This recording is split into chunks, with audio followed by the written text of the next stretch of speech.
Assalamualaikum warahmatullahi wabarakatuh dan selamat pagi.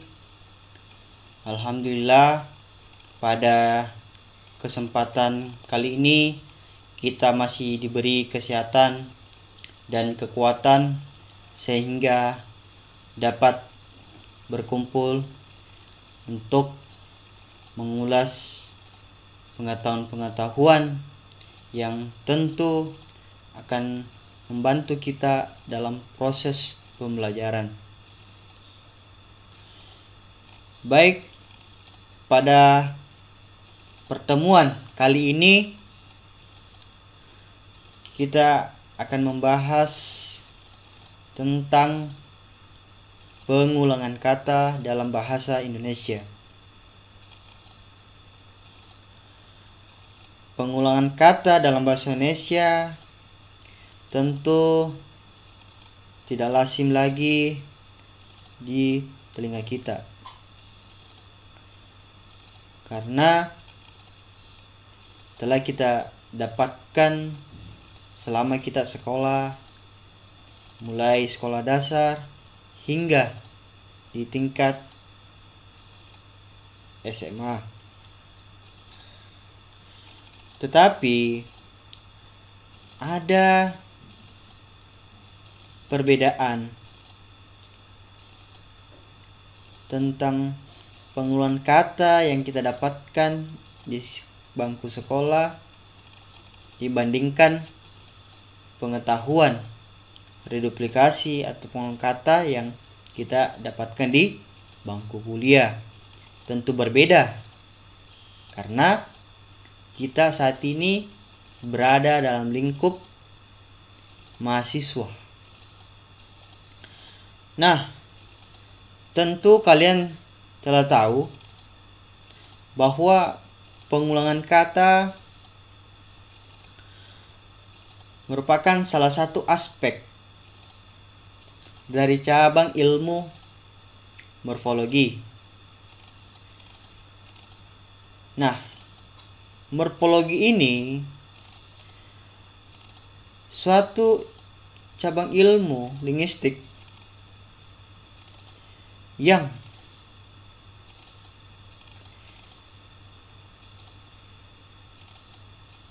mencari dan mengelola seluk bentuk kata, baik kata secara leksikal maupun secara gramatikal. Nah, dalam ilmu morfologi terdapat 3 aspek. Aspek yang pertama yaitu afiksasi, yang kedua pengulangan kata atau reduplikasi, dan yang ketiga pemajamukan atau komposisi. Nah, kali ini kita akan memfokuskan pada reduplikasi atau pengulangan kata dalam bahasa Indonesia. Tentu kita harus melihat dan menjadikan suatu tolak ukur di dalam memahami suatu istilah. Kita harus melihat pandangan para ahli yang tentu telah banyak berkontribusi di dunia linguistik, khususnya pada cabang ilmu morfologi. Nah, pada slide berikutnya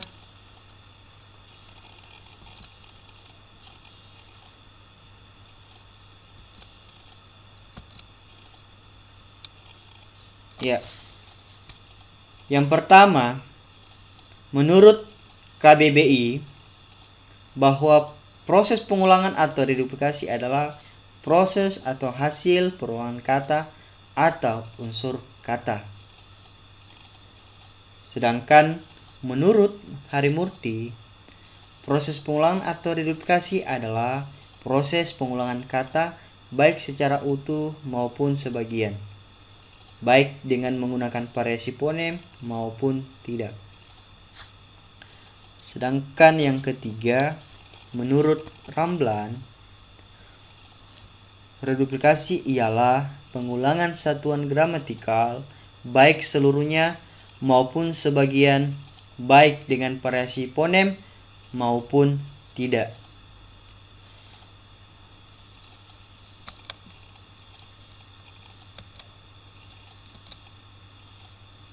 Ya. Sedangkan pandangan menurut Hasan Alwi bahwa reduplikasi adalah proses pengulangan kata atau unsur kata yang juga merupakan proses penurunan kata dengan perulangan utuh maupun sebagian. Sedangkan menurut Sujoto dalam penelitiannya mengatakan bahwa pengulangan adalah proses pembentukan kata dengan mengulang bentuk dasar baik secara utuh maupun sebagian, baik dengan variasi fonem maupun tidak. Nah, setelah kita melihat, mengamati, mencermati 5 pandangan dari para ahli, maka tentu kita harus menarik suatu simpulan. Nah, simpulan yang dapat kita tarik yaitu bahwa reduplikasi adalah bentuk kata yang berulang dengan pola yang berbeda dapat membentuk kelas kata yang baru. Nah, 2 garis besar yang perlu kita ketahui. Yang pertama, bahwa kata yang berulang itu disebut kata ulang. Ya. Kemudian garis besar yang kedua, setiap pengulangan memiliki pola yang berbeda. Nah, tentu setiap pengulangan berbeda pola maka akan memberikan pengaruh pada sebuah makna ataupun bentuk kelas kata tersebut. Baik, sebelum kita masuk pada pola, kita harus memahami ciri-ciri proses pengulangan atau reduplikasi antara lain sebagai berikut. Yang pertama, ciri-ciri menimbulkan makna gramatis. Ya, jadi ciri yang pertama yaitu menimbulkan makna gramatis. Berikutnya yaitu terdiri lebih dari 1 morfem. Sedangkan yang ketiga selalu memiliki bentuk dasar, itu jelas ya. Jadi selalu memiliki bentuk dasar. Nah, bentuk dasar yang dimaksud di sini tentu masih berbentuk leksem ya. Sedangkan ciri-ciri yang keempat atau yang terakhir yaitu mengubah kelas kata. Ya, tadi sudah kita singgung di slide sebelumnya bahwa perubahan pola dalam sebuah pengulangan kata tentu akan mengubah kelas kata. Nah, inilah ciri-cirinya ya dari proses pengulangan atau reduplikasi. Baik.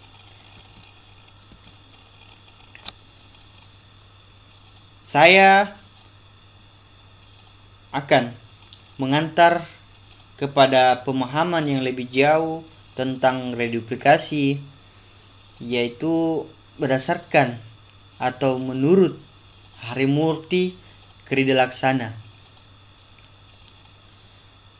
Ada 6 pembagian reduplikasi morfemis menurut Harimurti Kridalaksana. Nah, tentu kita belum memahami atau belum mengetahui sama sekali apa reduplikasi morfemis. Ya. Nah, kita berbicara reduplikasi, berarti ada proses pengulangan kata. Sedangkan morfemis berbicara kata. Kata memiliki variasi berdasarkan polanya. Nah, pada slide berikutnya kita akan masuk pada reduplikasi morfemis yang pertama, yaitu reduplikasi pembentuk verba. Nah, reduplikasi pembentuk verba adalah kata yang menunjukkan melakukan sesuatu. Jadi, catatannya adalah melakukan sesuatu. Nah, adapun pola pembentukannya sebagai berikut.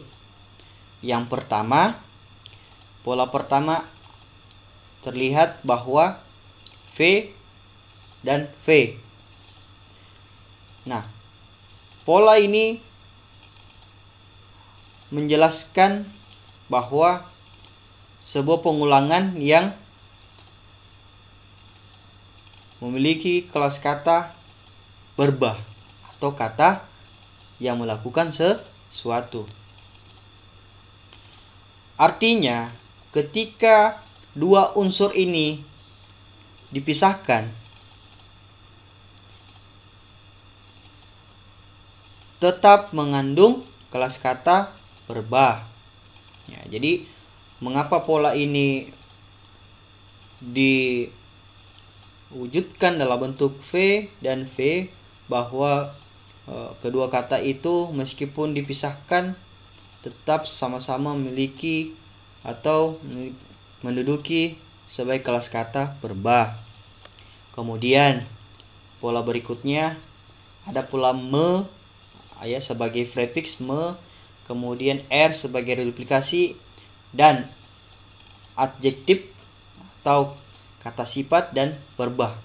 Nah, artinya apa? Pengulangan me tambah adjektif, bahwa dua unsur kata ketika dipisahkan menjadi bentuk dasar, maka bentuk dasar yang pertama yaitu bentuk dasar yang telah mengalami proses afiksasi, yaitu awalan me dan menduduki sebagai kelas kata adjektif atau kata sifat. Nah, tentu akan dibahas juga reduplikasi pembentuk adjektif. Nah, kemudian sedangkan unsur kata yang lain yaitu verba. Jadi ada dua unsur kata, yaitu kelas kata sifat dan kelas kata verba. Nah, berikutnya pada pola prefiks ber, ya, prefiks ber ditambah R, kemudian adjektif dan verba. Jadi ini hampir sama, bahwa kedua unsur kata berbeda ketika dipisahkan, ya, ketika dipisahkan dari sebuah proses reduplikasi, maka memiliki dua fungsi yang berbeda. Yang pertama, fungsinya sebagai adjektif atau kata sifat, dan unsur kata yang lain sebagai verba. Dan kemudian pola yang ketiga yaitu ada prefiks di tambah verba dan verba. Berarti ini sama-sama dua unsur kata yang mengandung atau menduduki kelas kata verba. Dan pola yang kelima yaitu prefiks ber tambah R, kemudian ada sufiks an atau akhiran an, dan kedua unsur kata ketika dipisahkan memiliki fungsi sebagai kelas kata kerja atau melakukan sesuatu. Baik, adapun 5 pola pada reduplikasi pembentuk perba ini kita akan tampilkan contoh. Perhatikan slide berikut ini. Pola reduplikasi perba. Ya, kita bisa melihat langsung bahwa PP yaitu barang-barang. Ya, ketika barang-barang dipisahkan menjadi satu unsur barang saja pada kata barang, maka barang menduduki sebagai kata perba. Nah, sedangkan pola yang kedua yaitu mengagak-agak. Ya, kemudian pola yang ketiga diangkat-angkat. Kemudian pola yang keempat beragak-agak. Kemudian yang kelima berpukul-pukulan. Ya, terlihat jelas bahwa ada pola reduplikasi perba sebagian di sana. Pertama barang-barang. Ya, maksud saya yang sebagian yaitu mengagak-agak karena pada satu unsur mengalami proses afiksasi yaitu pada prefiks mengagak, dan unsur kata yang satunya yaitu masih berbentuk pada bentuk dasarnya yaitu kata agak. Nah, berikutnya kita memahami bahwa reduplikasi pembentuk adjektiva yaitu kata yang menunjukkan suatu sifat atau keadaan. Nah, di sini terlihat ada 5 pola. Sama dengan reduplikasi pembentuk perba, ada 5. Nah, langsung saja kita ke slide berikutnya untuk melihat daripada contoh dari 5 pola pembentuk adjektiva. Nah, kita lihat contoh yang pertama yaitu ada cantik-cantik. Ya, berarti AA. Ketika dua unsur kata cantik-cantik dipisahkan, maka kedua kata memiliki makna atau fungsi sebagai kelas kata adjektiva atau sifat atau menyatakan keadaan. Kemudian pola berikutnya sakit-sakitan. Yang pola ketiga ada untung-untungan. Kemudian pola yang keempat segan-seganan. Dan yang kelima yaitu turun-temurun. Nah, pola ini cukup bervariasi karena terlihat 3 pola yang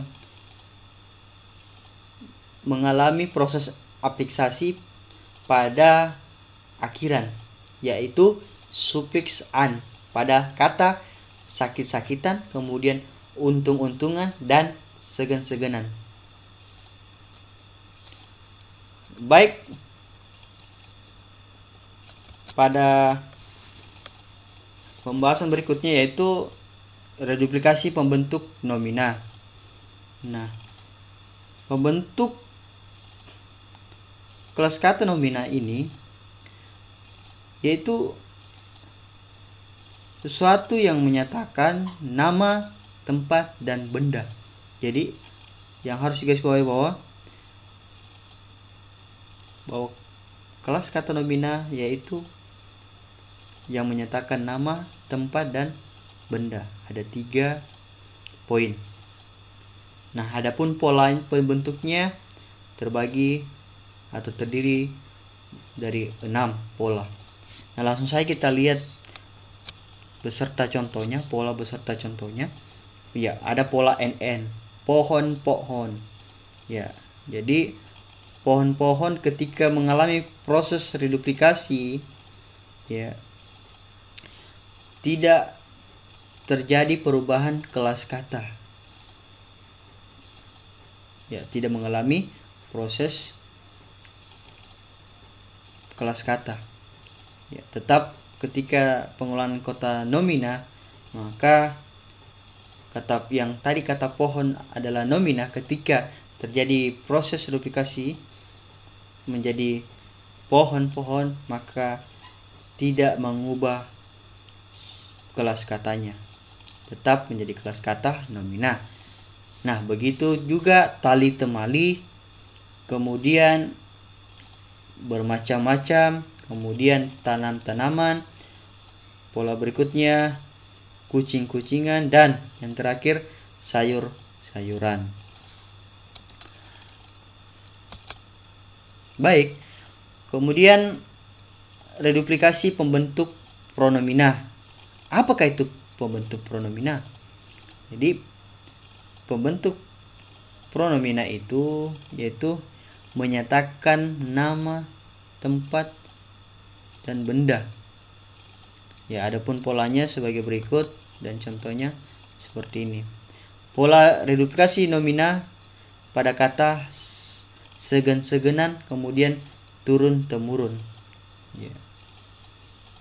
Jadi pronomina ini baik pronomina persona maupun pronomina penunjuk maupun pronomina penanya. Ya. Nah, yang kelima yaitu reduplikasi pembentuk adverbia. Nah, pembentuk adverbia yaitu memberikan suatu keterangan atau kata sifat. Ya, terdiri dari 5 pola pembentukannya. Nah, adapun pola pembentukannya kita bisa melihat langsung contohnya, yaitu pada kata sendiri-sendiri, kemudian hemat-hemat, kira-kira, lebih-lebih, dan sekali-sekali.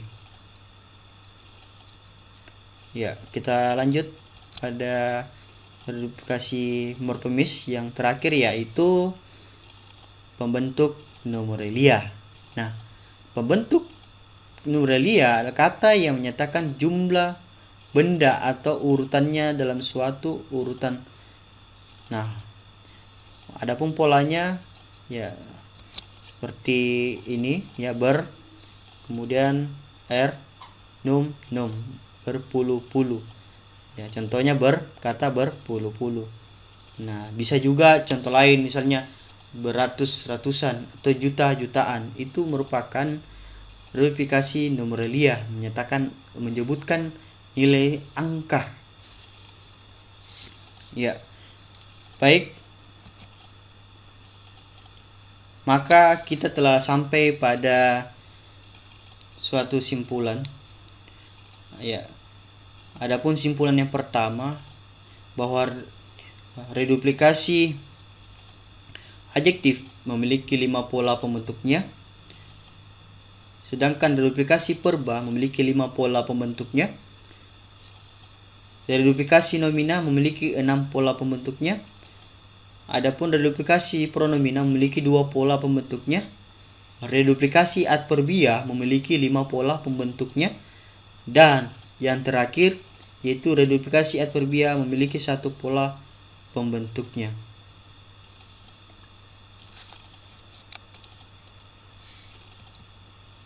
Baik, terima kasih. Semoga pertemuan hari ini kita dapat melihat, kita dapat membandingkan pengetahuan-pengetahuan yang telah kita dapatkan sebelumnya, dan kita dapat untuk lebih meningkatkan cara belajar kita lebih giat untuk membaca, sehingga kita selalu untuk melakukan suatu pengamatan yang sifatnya ilmiah, sehingga kita tidak lagi menjadi orang yang tidak mendapatkan posisi yang lebih baik ke depannya. Maka pesan saya adalah mari kita lebih banyak melihat suatu proses perkembangan bahasa, baik secara sinkronik maupun diakronik. Ya, semoga apa yang saya jelaskan pada kesempatan hari ini semoga dapat dipahami dan ditindaklanjuti lagi untuk mengkaji lebih dalam tentang ilmu proses pembentukan kata, terutama pada reduplikasi ini yang telah kita jelaskan. Sekian, sampai ketemu di lain waktu. Assalamualaikum warahmatullahi wabarakatuh.